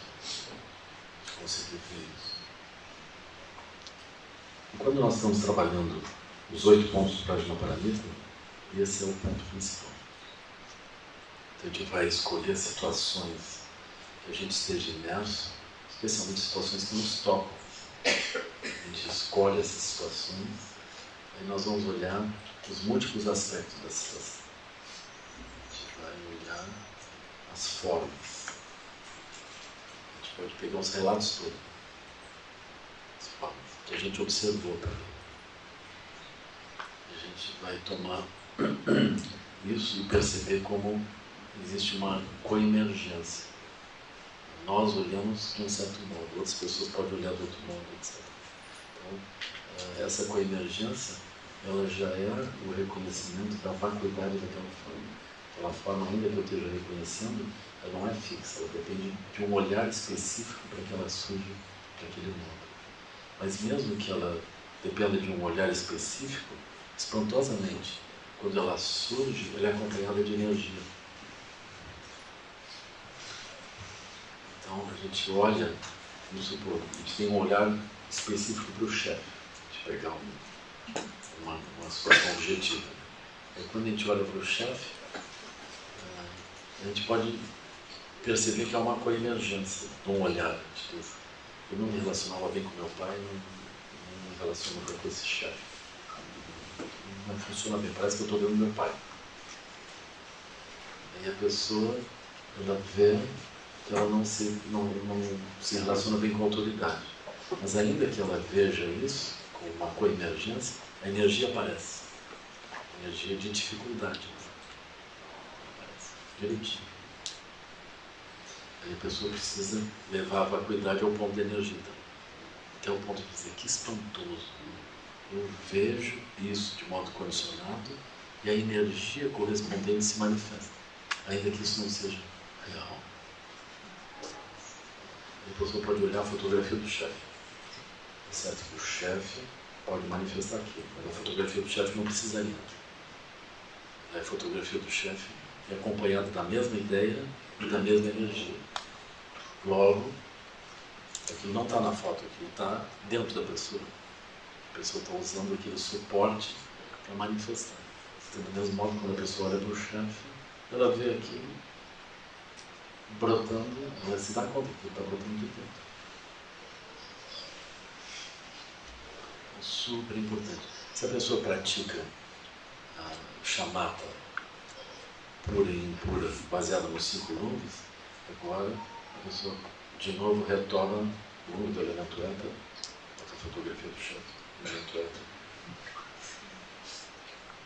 elemento ar, a pessoa se sente aliviada imediatamente. Olhou para o chefe com o elemento éter arrumado, o chefe perdeu o aspecto perturbador. Nós olhamos elemento ar, elemento fogo, elemento água, elemento terra. A gente não treme mais diante do chefe. O elemento terra está firme. O elemento água estável. O elemento fogo, a gente não perde o calor e nem a respiração do chefe. A gente vai treinando. No final de um mês ele pode chegar lá e dizer: eu quero aumento. Seremos. Agora. E o mestre também é praticante.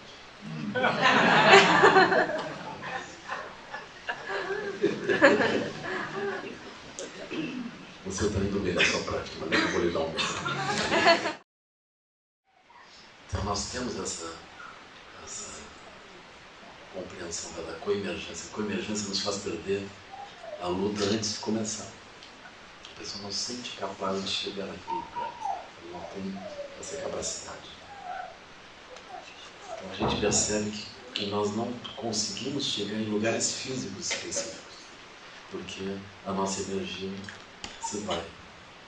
Então aqui nós estamos estudando de novo. Então a gente toma esses lugares perturbadores, vê a vacuidade da forma, não é a forma. Aí a gente vê a energia. Mas quando a gente vê forma e energia, é muito comum, por exemplo, especialmente se nós estamos atraídos. Aparece um ser maravilhoso, vamos supor. A gente quer ser enganado. A gente não quer acordar. Então, se vocês encontrarem um ser maravilhoso, vocês fotografam. E depois vocês põem a foto. Certo. Equilíbrio, elemento éter, elemento ar, elemento fogo, elemento água, elemento terra. Aí eu olho para aquele ser. Eu agradeço os Budas. E quebrou simplesmente os olhos 5 elementos. Aí se vocês, para continuar, vocês façam assim, vocês estabilizem então essa energia, aí olhem para esse ser como se vocês estivessem trazendo benefícios para ele.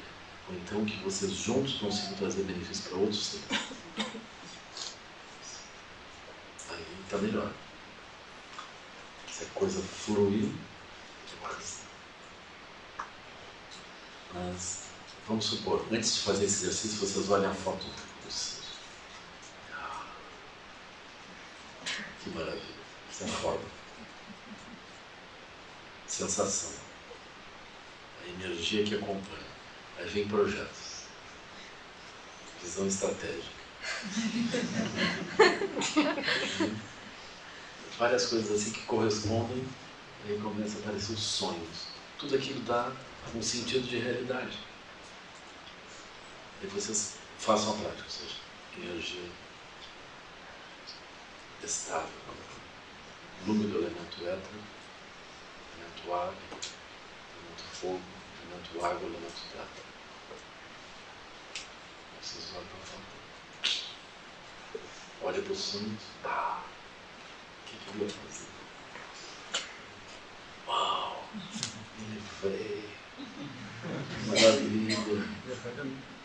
Ah, estou devendo um ombro para ele. Assim, estou devendo. Ah, escapei. Que incrível isso. Nós vamos mudando. Do mesmo modo que vocês olham os inimigos, né? Os inimigos um por um. Os seres que vocês não estão conseguindo lidar. Os seres que vocês querem ajudar e também não conseguem ajudar. Vocês vão olhando um por um. E vejam que a nossa incapacidade ela sempre está ligada a uma fixação na forma, na energia, na visão estratégica, os meios hábeis. A gente está fixado nisso. E surgem as impossibilidades, elas surgem por dentro da nossa própria mente. Elas surgem desse modo. E nós vamos estudando. O ponto mais importante é que quando a gente olha essas múltiplas manifestações, no final a gente vê a bolha.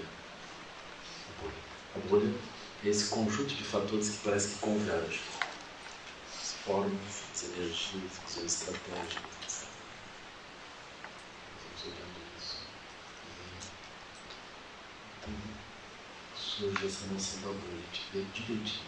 A noção da bolha eu acho preciosa, porque ela não nega a forma, mas não se prende à forma. Ela não nega a manifestação, nem nos deixa presos. Ela ultrapassa a dualidade entre verdade e engano. Não preciso pensar que a verdade se contrapõe ao engano. Eu vejo que as realidades elas são operativas. Elas funcionam. A gente pode embarcar numa coisa iludida e operar por um longo tempo dentro daquilo, dentro de um processo onde existe uma intersubjetividade, ou seja, outras pessoas também olham aquilo daquele modo e interagem e cumprem funções dentro daquilo. Então parece que o mundo ele é sólido, ele é real, assim, porque existe essa intersubjetividade. Os outros também colaboram e entendem. A gente precisa literalmente trabalhar com cada aspecto da nossa vida e elucidar esses aspectos. Elucidar, ver como é que isso está funcionando. Aí a gente vai ganhando uma lucidez do trajetório. Aí tem essas várias afirmações, que a gente ultrapassa esse ponto da dualidade com essas afirmações. Isso é, isso não é, isso é. Então, quando a gente olha para uma situação que a gente está imaginando, a gente pode olhar para aquela situação, organizar a energia, a gente olha desde esse ponto livre, diz, isso não é. A gente primeiro pensou que era, quando diz que não é. Aí a gente retorna e diz, é. Mas quando a gente diz é, a gente está atribuindo a realidade para aquilo dentro de uma limitação. Que é a limitação da luz, aquilo é. Isso não é o absoluto, mas aquilo é aquilo que está apresentado. Então é super importante a gente não operar dentro de uma visão dual, assim, limitada, onde a gente vai imaginar que as coisas ou são ou não são. Elas podem, aparentemente elas são, quando eu olhar profundamente eu vejo que elas não são. Mas aí eu vejo que limitadamente elas são. Está bem? Aí nós entendemos essa mente que aquilo pode se tornar prático, operativo, interessante, mas é limitado.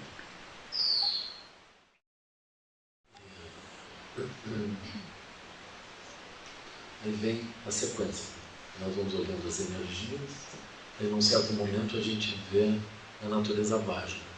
Eu acho esse momento muito interessante, assim, sabe? Porque de tanto nós olharmos, é como se a gente estivesse olhando pontos. Né? Olha um ponto, outro ponto, outro ponto. De repente a gente olha o conjunto de pontos que a gente viu. Quando a gente olha o conjunto de pontos, a gente vê a realidade surgindo, toda ela assim, extraordinária. A gente não está mais olhando com o olhar de que está vendo algo externo. Nós agora estamos olhando uma realidade extraordinária, mágica, diante de nós. Aí fecha as coisas, porque a gente sonha muito e vê realidades também. Como é que os seres nos vários reinos, eles desenvolvem visões diferentes. Como é que os cachorros têm vida de cachorro, junto com o gato que tem vida de gato, junto com pessoas que têm vida de pessoa, junto com o rato que tem vida de rato. muito interessante. A gente vê essas realidades. Uma experiência interessante que os meninos estavam relatando lá no Dharma foi a experiência de um rato que eles estavam meio que passeando assim na época que eles estavam invadindo a casa. Aí ocorreu de um ratinho pequeno cair dentro de um recipiente fundo e não conseguia sair. Aí teve, provavelmente, a mãe rata apareceu e olhou para todas as pessoas que estavam ali, vendo aquilo. Ela deu uma olhada assim, aí ela desceu, foi lá, ajudou o pequenininho e foi embora. Na cara de todo mundo. Aí eles viram um olhar de inteligência naqueles seres. Eles não foram capazes de fazer qualquer ação. Ela deu uma olhada assim, todo mundo disse, olha, eu vou desempenhar meu papel de mãe, agora a brincadeira parou um pouquinho. Eu vou lá e já volto. Depois continua, tudo bem? Ela saiu daquela bolha, ela foi capaz de enfrentar a bolha da ameaça. Salvou aquele pequeno ser.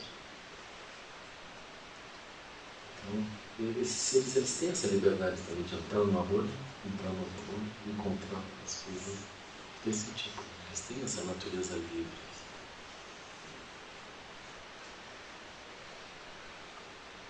Então, aí nós vemos o aspecto vajra da realidade, ou seja, a realidade ela não é sólida. A realidade ela é construída, mesmo que ela tenha essa intersubjetividade, diferentes pessoas não é cuidando. Aí nós olhamos o mundo como a gente constrói hoje. Um mundo que está destruindo a biosfera. A gente pensa, isso é o ser humano, isso não é o ser humano. Isso é a bolha que nós estamos vivendo nesse momento. Isso não é o ser humano. Isso não é assim, a evolução do ser humano nos leva à destruição. Não é necessário. Isso é uma forma de viver.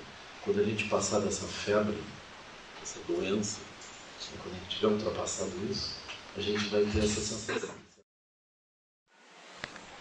Aí nós vivemos a realidade vajra. A realidade não é sólida, ela é como nós construímos. Mas ela é mágica, porque quando eu olho, ela parece externa. Então isso é a realidade vajra. Ela não é externa, mas ela parece externa. Mas, quando eu mudar o olho interno, elas mudam, as coisas mudam diante de nós. Então vocês vejam, um engenheiro projetando as barragens, ou nas regiões medindo, tomando os dados para calcular quanto de inundação vai ter, ele está dentro de uma bolha de realidade. Mas pode ser que ele andando por ali, ele termine olhando aquelas pessoas e ele veja segundo uma outra visão mais ampla. É possível, muitos exemplos dessas coisas. Aquela pessoa ela não é nem culpável daquilo. Ela é alguém fazendo uma ação. Eu acho, por exemplo, se as pessoas correm através dos criminosos de guerra, como os nazistas, eles continuam sendo perseguidos, eu acho inútil. Nós estamos deixando escapar o principal agente disso, que é a própria ignorância. Quando a gente pega pessoas e culpa elas, a gente pensa que a violência toda é originada por pessoas, mas ela não é. A doença é um tipo, a violência é um tipo de doença, ela vem e se instala. Se eu culpar aquelas pessoas, eu conseguir fotografar, encontrar todas as evidências, isso não é o suficiente. Por quê? Porque aquilo se instalou no coração daquelas pessoas, elas são vítimas desse processo. Então a gente precisa entender a natureza vajra. A gente vai entender a natureza vajra. Em um certo momento, nós somos capazes de sorrir quando nós vemos a natureza vajra nos invadindo. A gente dando solidez para as coisas. A gente tornando as coisas sólidas. Quando a gente é capaz de ultrapassar essa solidez e manter a liberdade, então a gente avançou. Aí nós cumprimos essa etapa. Aí vem as outras etapas. Então, quando a gente olha toda a experiência ao redor como natureza vágica, nesse momento, nós podemos fazer a prática seguinte, que é a prática de repousar na presença.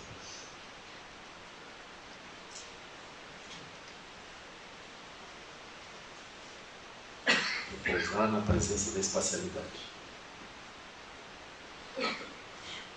livre das bolhas. Quando eu estou dentro de uma realidade comum, eu não consigo fazer isso, porque a realidade parece sólida. Quando eu tento repousar no espaço livre, é como se eu estivesse criando uma abstração que nada tem a ver com o mundo ao redor. Mas quando nós compreendemos a natureza vágica, essa espacialidade é totalmente inseparável da experiência de um mundo ao redor. Mas quando eu não compreendo isso, eu consigo repousar em chamado, parado num estado particular da mente, que não inclui as múltiplas experiências sensoriais no mundo. Mas quando nós repousamos na presença a partir da compreensão da natureza vágica das aparências, esse estado da presença não é perturbado pelas múltiplas aparências, porque as múltiplas aparências são a manifestação dessa natureza livre sob condições. Então não tem nenhum tipo de contradição entre a experiência comum da realidade e a experiência que nós temos conscientes da espacialidade.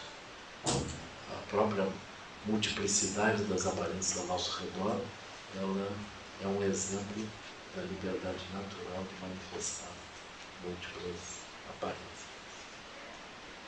Então, isso só é possível compreender a partir da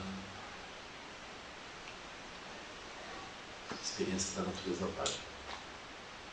Nós treinamos os vários aspectos do repouso da presença. E como nós conseguimos repousar na presença, agora eu posso partir desse repouso da presença e utilizar sabedorias específicas positivas, como por exemplo a sabedoria. Eu vou usar a sabedoria de São Bogakai. Agora é um período maravilhoso, onde eu vou escolher qual olhar que eu vou utilizar para andar no mundo. Não vou agora usar qualquer processo ilusório das múltiplas bolhas. Nós vamos andar por dentro das mandalas.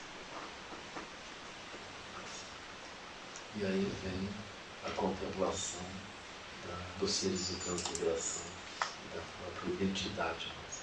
Então, está num ponto aí interessante para olhar esse aspecto da identidade.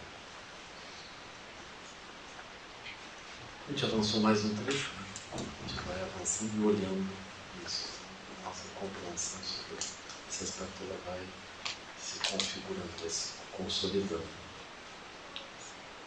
Então, hoje à noite a gente segue. Os méritos desses encontros se espalham e tocam a todos.